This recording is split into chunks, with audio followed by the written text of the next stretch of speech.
एक समय एक नगर में 100 से 150 परिवार रहते होंगे। सभी परिवार खूब धर्मात्मा थे।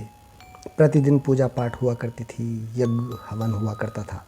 एक दिन क्या हुआ, एक परिवार में उस परिवार की बहू ने गलती से यज्ञ वेदी में थूक दिया। सफाई कर रही थी, मुंह में सुपारी थी, पीक आया तो वेदी में थूक दिया। पर उसे थोड़ी देर पश्चात आश्चर्य हुआ कि उतना थूक स्वर्ण में बदल गया। अब तो यह प्रतिदिन जानबूझकर वेदी में थूकने लगी और उसके पास धीरे धीरे स्वर्ण बढ़ने लगा। महिलाओं में बात तेजी से फैलती है। कई और महिलाएं भी अपने अपने घर में बनी यज्ञ वेदी में थूक थूक कर सोना उत्पन्न करने लगी। धीरे धीरे पूरे गांव में यह सामान्य चलन हो गया कि सभी घर की महिलाएं अपने घर के प्रांगण में बनी यज्ञ वेदी में थूकने लगी और उतना सोना प्राप्त प्रतिदिन करने लगी। सिवाय एक महिला ऐसा न। उस महिला को भी अनेक दूसरी महिलाओं ने उकसाया, समझाया, अरे तू क्यों नहीं थूकती?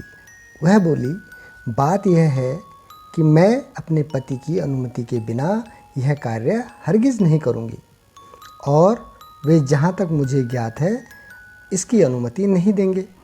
किंतु ग्रामीण महिलाओं ने ऐसा वातावरण बनाया कि आखिर उसने एक रात डरते डरते अपने पति से पूछ ही लिया, खबरदार जो ऐसा किया, यज्ञ वेदी क्या थूकने की चीज़ है? महिला के पति ने कहा।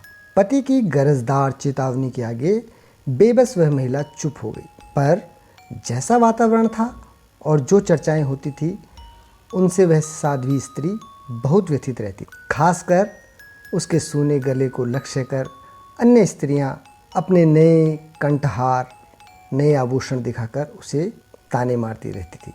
पति की व्यस्तता और स्त्रियों की उल्हाने से धर्म संकट में डाल देती थी। यह शायद मेरा दुर्भाग्य है अथवा कोई पुनर्जन्म का पाप कि एक सती स्त्री होते हुए भी मुझे एक रत्ती सोने के लिए भी तरसना पड़ रहा है।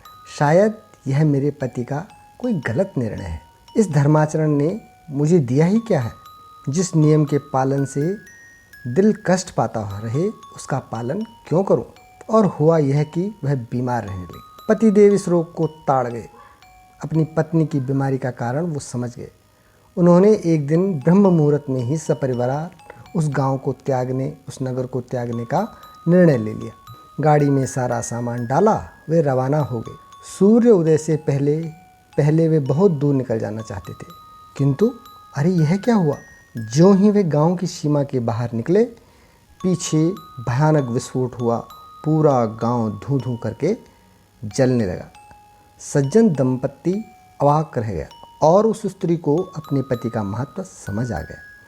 वास्तव में इतने दिन गांव बचा रहा तो केवल इस कारण कि उसका परिवार गांव की परिधि के अंदर था।